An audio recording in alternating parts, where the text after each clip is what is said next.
confidence ရှိလာအောင်လုံနည်းကိုမျှဝေသွားမှာဖြစ်ပါတယ်တချို့အများကြီးကြားဘူးလိမ့်မယ်ကိုယ်တိုင်ကလည်းမေးဘူးလိမ့်မယ်ယုံကြည်ချက်ရှိလာအောင်ဘယ်လိုလုပ်ရမလဲ confidence ရှိခြင်းနဲ့ဘယ်လိုလုပ်ရမလဲ confidence ကိုဘယ်လိုမွေးမြူရတာလဲစသဖြင့်မျိုးကိုအများကြီးကြားဘူးတယ်အဲ့လိုမျိုးအရာတွေကို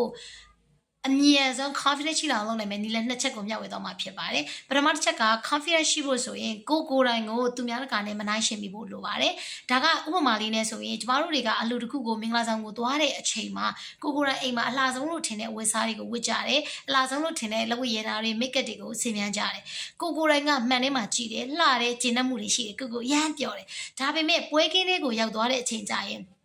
ကိုယ်တိုင်ကစပြီးတော့မှမလှတော့ဘူးလို့ခံစားလာရတယ်။သူများကောင်ကြည့်သူ့အယောင်လေးကပိုလှတယ်လို့သူများကိုကြည့်သူ့ရဲ့ဒီ make up လေးကပိုလှတယ်သူ့ရဲ့လက်ဝတ်ရည်နာလေးကလှတယ်စသဖြင့်နဲ့ကျမတို့ကတစားနဲ့ကြည့်လာတဲ့အချိန်မှာကိုယ်တိုင်အိမ်မှာရှိခဲ့တဲ့အလှတရားတွေ confidence တွေကမရှိတော့သလိုရုပ်တရက်ခံစားလိုက်ရတယ်။ဒီလို feeling မျိုးခံစားမှုရတဲ့သူတွေရှိလား။ yes ဟုတ်တယ်ဒီလိုမျိုးဆိုရင်ကျမတို့ကဘာဖြစ်တာလဲဆိုတော့ကိုယ်တိုင်အိမ်မှာလှနေခဲ့ပြီးဘာလို့လူများတဲ့ကြမှာမလှတော့ခံစားသွားရစေတာလဲ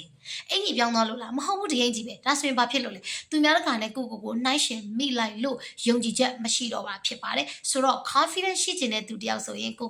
သူများတကာနဲ့ဘယ်တော့မှမနှိုင်းရှင်ပါနဲ့နံပါတ်1ချက် confidence ရှိဖို့ဆိုရင်ကိုယ်မှာရှိတဲ့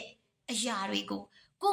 အပြည့်အဝချစ်တတ်ရမယ်လက်ခံတတ်ရမှာပဲဖြစ်ပါတယ်ဘလို့ချစ်ကမှလည်းကိုရမ်းချစ်တာပေါ့လို့ပြောလိုက်မယ် nope မဟုတ်ပါဘူးကျမဆိုအရင်တော့ကအသားရောင်နဲ့ပတ်သက်ရင်ကိုတော်တော်မှစိတ်တိုင်းမကြတဲ့သူတွေမှာပါတယ်ငယ်တုန်းကကြားနေရတာပါလဲဆိုတော့ तू အသားမဲတယ် तू ကအသားညိုတယ်တချို့ကရင်ကြီးဆိုအသားမဲတယ်ငကြီးကြောက်တိုက်တို့ကျမမျိုးစုံအမဲမတို့ခေါ်ကြတယ်အဲ့လိုခေါ်တိုင်းမှာကျမကသူတို့စနေတာတည်တော်ညာလဲရင်ထဲမှာ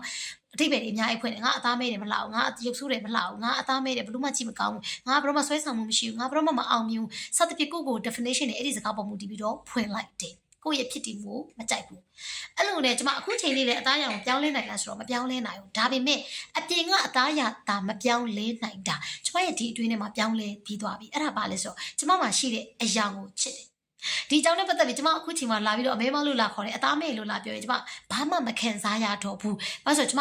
ဒီအသားရောင်ကိုကျမလက်ခံလိုက်လို့ပဲဖြစ်ပါတယ်ဆိုတော့အခုကြည့်နေတဲ့မိတ်ဆွေတွေထဲမှာလေကိုယ့်ရဲ့အသားရောင်ကိုဖြစ်ဖြစ်ကိုယ့်ရဲ့ခန္ဓာကိုယ်ကိုပဲဖြစ်ဖြစ်ကိုယ့်ရဲ့မျက်နှာကိုပဲဖြစ်ဖြစ်တယောက်ကဝေဖန်လိုက်တာတော့၎င်းစလိုက်တော့၎င်းအဲ့အချိန်မှာကိုယ့်အနေနဲ့ဒိတ်ပဲမျိုးစုံဖွင့်နေမိတယ်ဆိုရင်ကိုဖြစ်တည်မှုကိုလက်ခံပါကျမဒီနေရာမှာဝန်ခံချင်တာကအဲ့လိုလက်ခံဖို့ဒီလွယ်လားဆိုရင်